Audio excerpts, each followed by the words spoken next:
Queridos amigos, hoy quiero compartir con ustedes un tema que es importante en la vida del matrimonio y es la espiritualidad conyugal.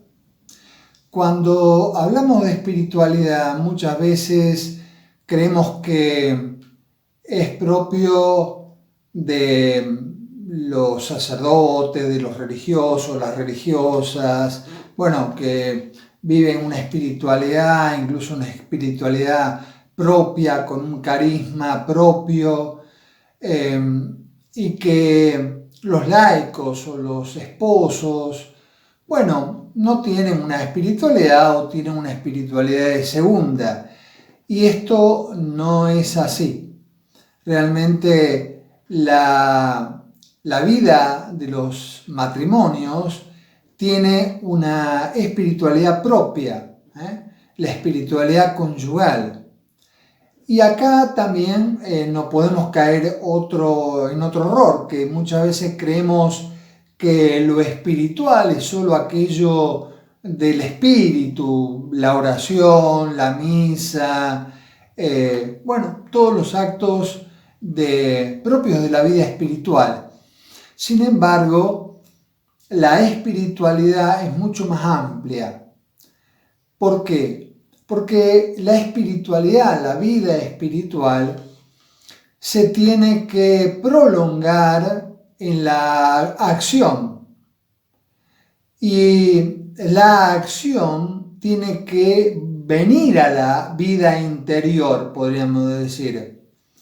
Cuando nosotros oramos, es necesario orar con la realidad. Es decir, con la realidad en todo sentido.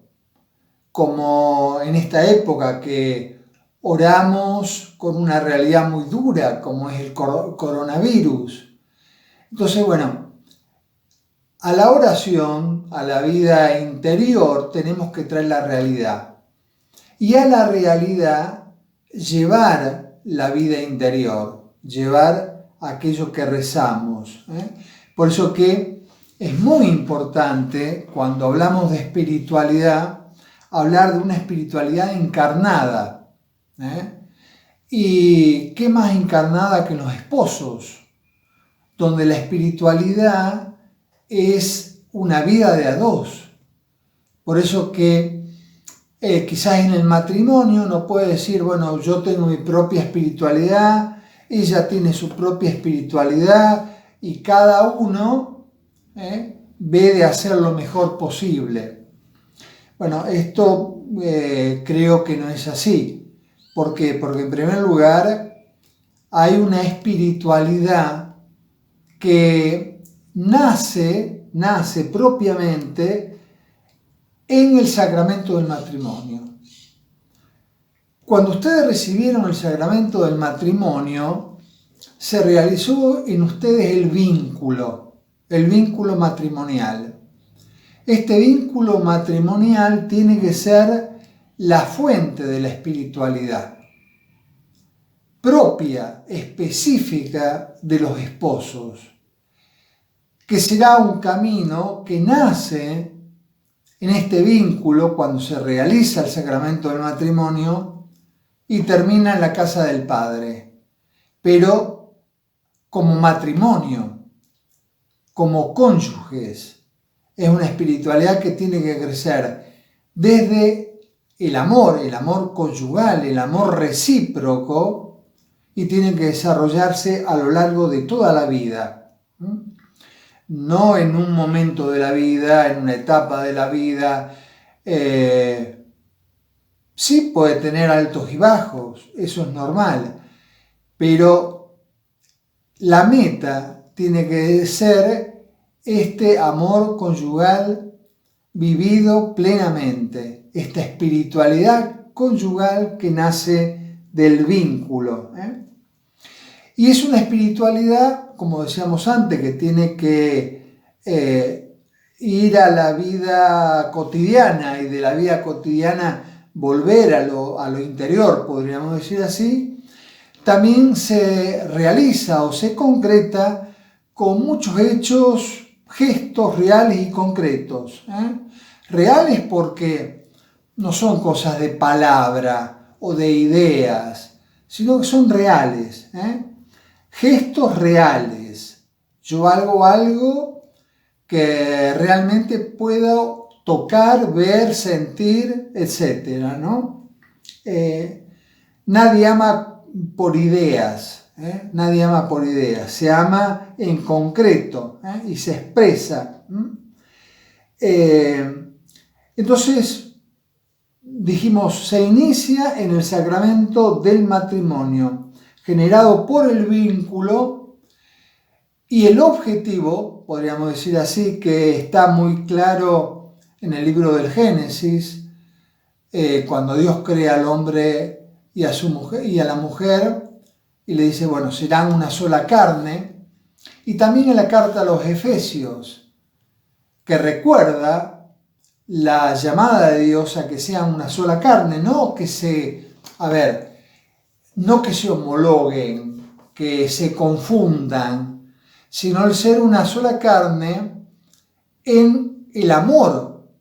Y el amor no diluye, el amor no mezcla, el amor conserva la identidad, pero en una unión especial con el otro, especialmente, valga la redundancia, en la vida conyugal. La caridad conyugal tiene algo de sublime y es la caridad conyugal. La vida espiritual de los cónyuges tiene que estar como rodeada, protegida por la caridad conyugal. Y esto es parte importante de la espiritualidad. Y es la llave sublime para el perdón. Si el matrimonio vive una verdadera caridad conyugal, cuando haya algo que perdonar, será más fácil. Cierto que el perdón conlleva siempre una dosis, podríamos decir así, de dolor. Perdonar no es tan fácil. Lleva siempre una cuota de dolor. Así como Dios perdonó al mundo a través del dolor de su Hijo en la cruz, así también el perdonar conlleva una cuota de dolor. Pero bueno, la caridad conyugal va a hacer que realmente se pueda perdonar de verdad y de corazón. Otros 3 rasgos de la espiritualidad conyugal. La espiritualidad conyugal es afectiva, espiritual y oblativa. Afectiva porque expresa los afectos. Tenemos que tener acá en claro una distinción pequeña pero importante, o no tan pequeña. El amor no es un sentimiento. El amor es una decisión. Cuando los cónyuges se casan, que en el sacramento del matrimonio realizan el vínculo no es un sentimiento. El vínculo es para siempre. Es una decisión. Decido hacer un vínculo perpetuo e indisoluble, como dice el ritual. Y entonces, ¿dónde quedan los afectos? Si no es un sentimiento, los afectos es un sentimiento, la vida afectiva está cargada de sentimientos. Bueno, tenemos que decir que no son malos.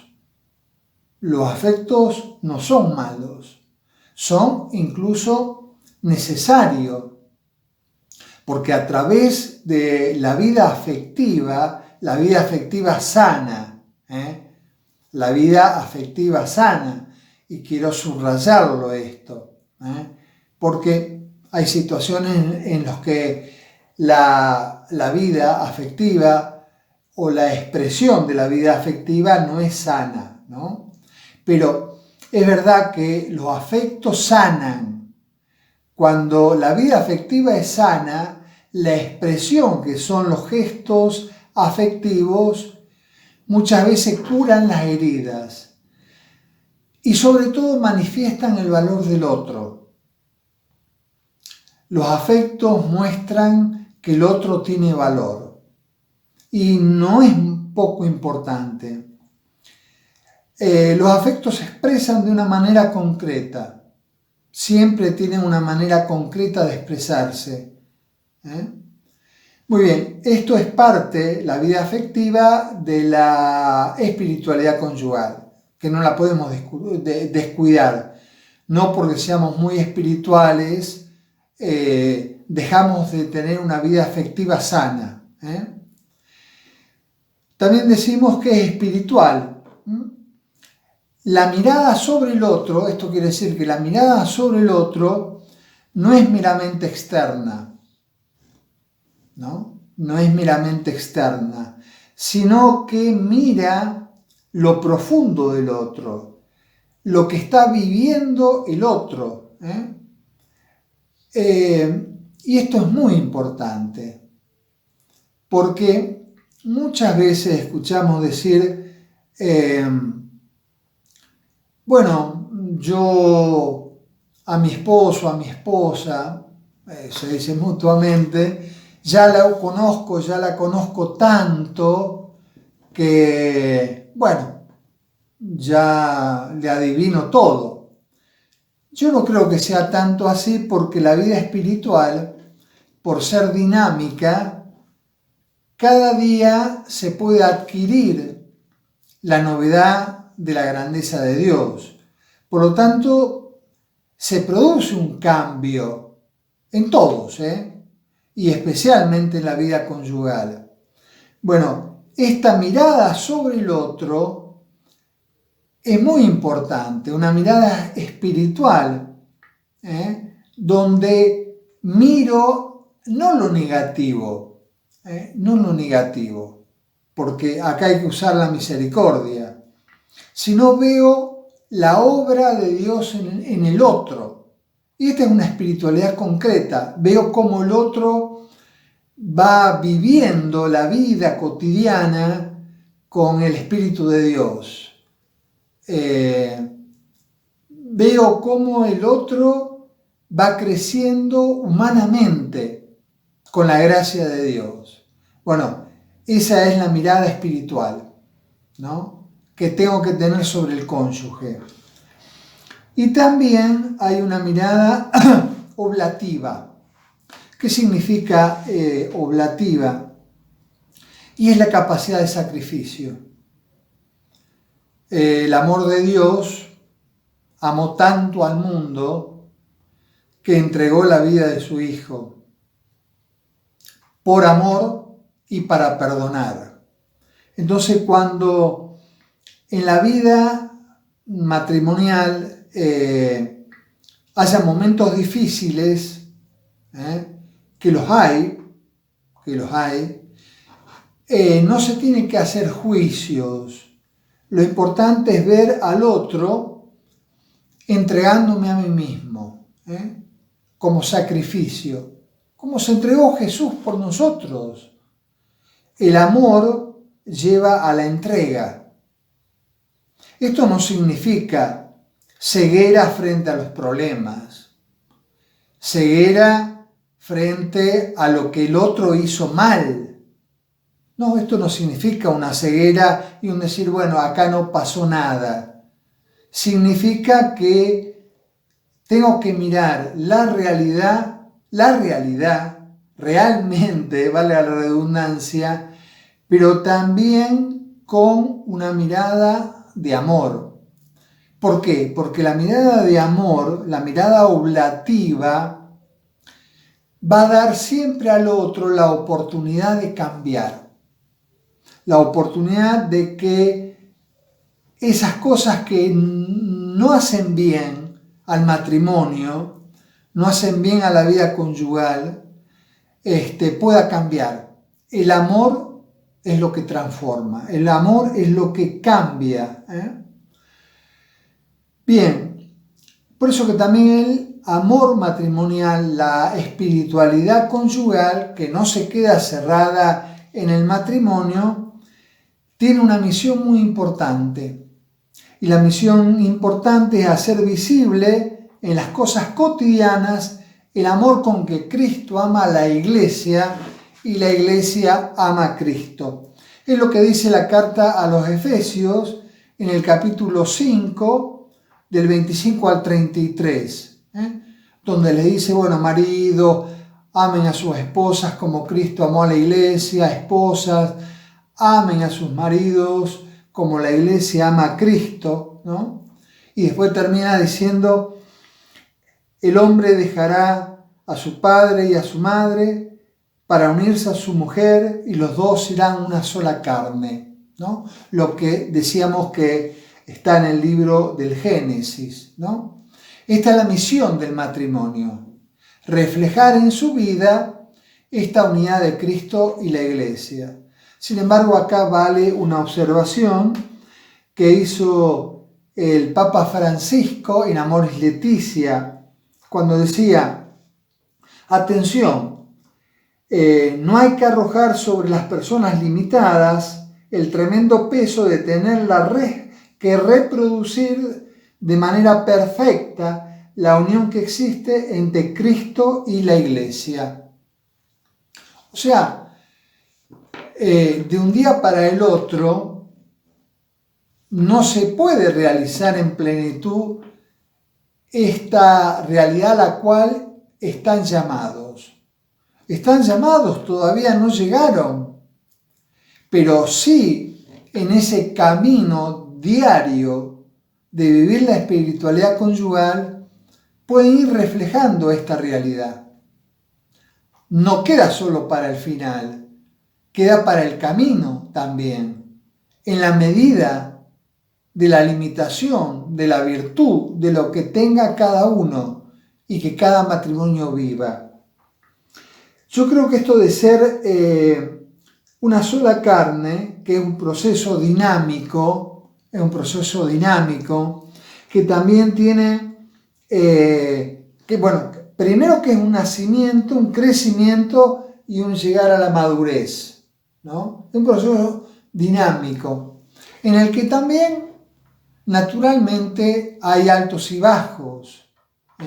La espiritualidad conyugal que se construye día a día no es un camino llano, parejo y siempre hacia arriba. Hay caídas, hay debilidades, pero podríamos volver hacia atrás.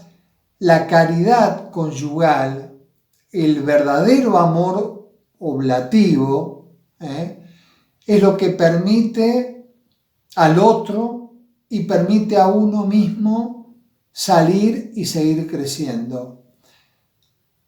Amar es perdonar y ser perdonado. Y perdonarse a uno mismo, porque quien no se perdona a sí mismo no puede perdonar al otro. Y esto es muy importante en la vida conyugal.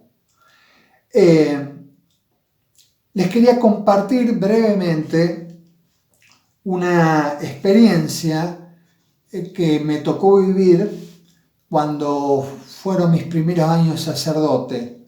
No sé, recuerdo si el segundo o el tercero, pero ahí. Estaba en un pueblo donde le llevaba la comunión a un matrimonio muy anciano, 2 o 3 veces por semana. Y era un matrimonio realmente que fue siempre muy partícipe en la iglesia, un matrimonio que realmente había vivido una espiritualidad muy profunda. Bueno, y querían recibir la comunión, por supuesto yo se la llevaba 2 o 3 veces por semana. Y realmente era una alegría encontrarme con ellos, ¿no? Porque me transmitían una paz y una vida realmente de amor, ¿no? Y recuerdo que un día, yo siempre tocaba el timbre de frente y entraba por un pasillo lateral que llegaba a una galería que se veía la cocina. Y la cocina tenía una puerta con vidrio y portones de adentro, pero en ese momento estaba abierto y por el vidrio se veía adentro. Yo no toqué timbre ese día y entré directamente. Cuando doblé, que vi la cocina adentro, me tuve que detener, porque vi a los dos abuelos sentados frente a la cocina a leña, uno frente al otro, mirándose sin hablar. Pero era maravilloso el diálogo que tenían en silencio, el diálogo de corazones, porque se miraban, se sonreían, parecía que hablaban pero no hablaban. Realmente la mirada transmitía ese amor recíproco que nace en un camino allá en el vínculo y llega a la madurez. O sea, esto no es una historia, podríamos decir así, invivible, que Dios nos lo pide, pero que no se puede llegar, ¿no? Esto no es un ideal, esto es una meta que Dios pone en el vínculo del matrimonio y tiene que vivirse hasta la meta, hasta ahí donde Dios nos quiera llevar. Y recuerdo que este matrimonio, uno de ellos, no recuerdo cuál, murió, ya de ancianito cayó, o él o ella, no recuerdo, como una fruta madura, y al día siguiente, después de enterrar al primero, murió el otro. Es decir, habían llegado a ser inseparables. Bien, simplemente terminar esto de la espiritualidad matrimonial. Obviamente no quise, ni quiero, ni puedo abarcar todo el abanico de la riqueza del amor conyugal. Simplemente agrego alguna cosa suelta. Santo Tomás, un gran santo, un gran teólogo, decía que el amor conyugal es la máxima amistad. Y decía, después del amor a Dios, el amor de los esposos es la expresión de mayor amistad. Es decir, ninguna amistad puede ser superior a la amistad conyugal, porque es la máxima expresión del amor. Y esto es algo concreto de la espiritualidad conyugal, el crecimiento en la amistad. Un día quizás veamos un poco este tema, ¿no? Bien, otra cosa sobre la caridad conyugal, la caridad que tiene todo este rasgo de oblativa, ¿no? Cuando vivo la caridad conyugal, lo que veo, lo que tengo en cuenta, lo que se capta, es el alto valor que tiene el otro. ¿Cuántas veces en el matrimonio se pierde la valorización del otro? Por eso, en la caridad conyugal, en la vida espiritual de los cónyuges, esto tiene que estar presente, ¿no? Por eso, queridos hermanos, agregaría lo último para resumir un poco todo esto. La Eucaristía tiene que ser el alimento más importante de la espiritualidad conyugal. Cuando un matrimonio vive la Eucaristía como reflejo de la entrega por amor de Cristo, se puede trasladar a la entrega en el matrimonio por amor, a esa entrega recíproca que no se mira a sí mismo o a sí misma, sino que mira al otro con esta caridad conyugal. Queridos hermanos, que Dios los bendiga mucho, que Dios bendiga su matrimonio, su familia, para que este mundo cambie a través del amor, a través de la vivencia espiritual del matrimonio. Que Dios los bendiga en el nombre del Padre, del Hijo y del Espíritu Santo. Amén.